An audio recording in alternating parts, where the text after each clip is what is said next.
Hello friends, welcome to my channel. இன்றைக்கி நாம் வந்து ஒரு கிராண்டான ஒரு ஸ்லீவ் வச்சு ஒரு ப்ளவுஸ் பார்க்க போகிறோம். அதோட பேக் நெக் வந்து ரொம்ப சிம்பிளாக தான் இருக்கும். இப்போ வாங்க அந்த ப்ளவுஸ் காட்டுறேன். ஸோ இதுதான் அந்த ப்ளவுஸு. இது வந்து ரெண்டு சாரீக்கு இந்த ஒரே சிங்கிள் ப்ளவுஸ் மேட்ச் பண்ணுற மாதிரி கஸ்டமர் கேட்டிருந்தாங்க. ஸோ அந்த ரெண்டு சாரீ கலரும் என்னென்னா க்ரீன் அண்ட் க்ரே கலர். ரெண்டுத்துக்குமே வந்து இந்த ப்ளவுஸ் கலர்லேயே வந்து பார்டர் இருந்ததுனால அவங்க இந்த கிளாத் எடுத்து கொடுத்துட்டு ஒர்க் பண்ண சொல்லியிருக்காங்க. ஸோ ஒரு ஃபுல் 10 inch ஸ்லீவ் ஒர்க்கு. ஃபுல்லாகவே வந்து டைமண்ட் ஷேப்பில் பேட்டர்ன் கட் பண்ணி அதை அப்படியே வச்சு ட்ரா பண்ணிவிட்டு ஒர்க் பண்ணியிருக்கேன். இப்போ என்ன ஒர்க் பண்ணியிருக்கேன்னு சொல்கிறேன். ஸ்டார்டிங்கில் வந்து 2 லைன் செயின் ஸ்டிச் போட்டிருக்கேன்.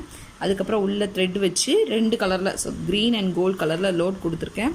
நெக்ஸ்ட் லைன் வந்து சுகர் பீடு ஒரு லைன், ஸ்டோன் செயின் ஒரு லைன், சுகர் பீடு ஒரு லைன் கொடுத்துட்டு ஒரு பெட்டல் ஷேப்பில் வந்து ஸ்டோன்ஸ் ஊற்றி அதை சுற்றி அவுட்லைன் கொடுத்துருக்கேன். சரி அவுட்லைன் இது.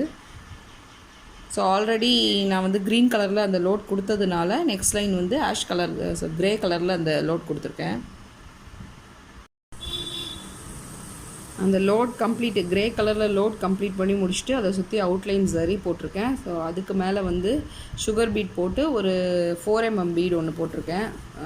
ஸ்லாண்டிங் லைன்ஸாகவே போட்டுட்டு அதுக்கு மேலே அந்த செக்குடு டைமண்ட் பேட்டர்ன் கொடுத்துருக்கேன். ஸோ டைமண்ட் பேட்டர்ன் வந்து ஒரு சின்ன ஸ்கொயர் ஷேப்பில் ஒரு சார்ட்டில் பேட்டர்ன் கட் பண்ணிவிட்டு அதை வந்து இதில் வச்சு ட்ரா பண்ணியிருக்கேன். இதில் ஃப்ரீ ஹேண்ட் பேட்டர்ன் தான், ட்ரேசிங் எதுவும் கிடையாது. இப்போ அந்த டைமண்ட்ஸ்குள்ளே ஃபில்லிங் என்ன பண்ணியிருக்கேன்னு சொல்கிறேன். 2 லைன் வந்து லோட் போட்டிருக்கேன். ஸோ ஆல்ரெடி சொன்ன மாதிரி ஒரு க்ரீன் கலர் லோடும் ஒரு ஆஷ் கலர் லோடும் போட்டிருக்கேன். அது அவுட்லைனுக்கு வந்து அந்த லோடோட அவுட்லைனுக்கு சுகர் பீட்ஸ் கொடுத்து முடிச்சுட்டு ஸ்டோன் ஒட்டி, கோல்டன் கலர் ஸ்டோன் ஒட்டிட்டு அதை சுற்றி 2 லைன் சுகர் பீட் கொடுத்துட்டு அண்ட் வந்து செல்ஃப் கலருக்கே ஒரு ஃப்ரெஞ்ச் நாட்டும் க்ரீன் கலருக்கு ஒரு ஃப்ரெஞ்ச் நாட்டும் போட்டு இந்த பாக்ஸை ஃபுல்லாக கம்ப்ளீட் பண்ணி முடிச்சிருக்கேன். நான் அவுட்லைன் வந்து செயின் ஸ்டிச் போட்டுட்டு இங்கே கொடுத்த ஸ்லாண்டிங் ஹேங்கிங் மாதிரியே அங்கேருந்து ஹேங்கிங்ஸாக தொங்குற மாதிரி ஒரு 2 சுகர் பீடு, ஒரு பெரிய சைஸ் பீடு 4 mm பீட் கொடுத்து அதை கம்ப்ளீட் பண்ணியிருக்கேன். ஸோ இதுதான் இதோட ஸ்லீவு. ஆஸ் யூஷுவல் பிகினர்ஸ் யாருமே ட்ரை பண்ணலாம். ஃப்ரீ ஹேண்ட் பேட்டர்ன் தான்.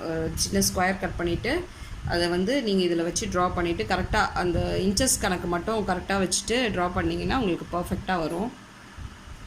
10 inch ஸ்லீவ்ன்றதுனால இத்தனை பாக்ஸஸ் வந்துருக்கு. நீங்கள் ஷார்ட் ஸ்லீவ் கூட இதே டிசைன் போடலாம். ஸோ இப்போ இதோட பேக் நெக் பார்க்கலாம் வாங்க. இதுதான் இதோட பேக் நெக்கு. இது ஒரு நல்ல டீப் பாட் ஷேப் நெக்கு. ஸோ அவங்க வந்து இந்த பேக் நெக் தான் கேட்டிருந்தாங்க. இதில் என்ன ஒர்க் பண்ணியிருக்கேன்னு சொல்கிறேன். 2 லைன் வந்து செயின் ஸ்டிச் போட்டிருக்கேன். அண்ட் அந்த ஸ்லீவுக்கு கொடுத்த மாதிரியே பார்டர் லைனில் கொடுத்த மாதிரியே க்ரீன் அண்ட் கோல்டு கொடுத்து லோட் போட்டு முடிச்சிருக்கேன்.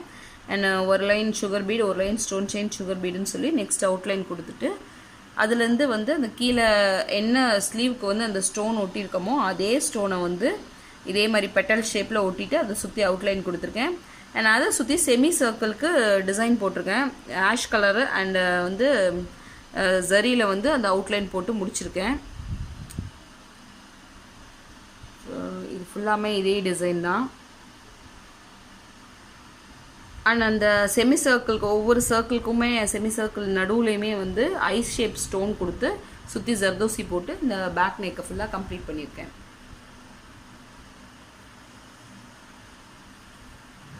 அவ்வளோதான் ஃப்ரெண்ட்ஸ். இந்த வீடியோ உங்களுக்கு பிடிச்சிருந்தா லைக் பண்ணுங்கள், ஷேர் பண்ணுங்கள், சப்ஸ்கிரைப் பண்ணுங்கள். Thank you friends.